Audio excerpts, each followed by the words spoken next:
En una formació de ioga cal fer anatomia del cos humà? Doncs per la part d'asana, de postures corporals, és favorable.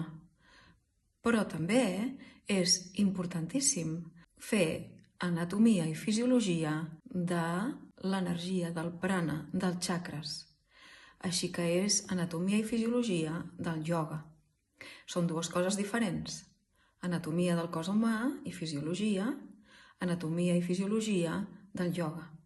L'anatomia i fisiologia del ioga estudia els canals energètics, les nadis i els chakres, els centres energètics, que són els que porten l'energia vital cap als diferents sistemes.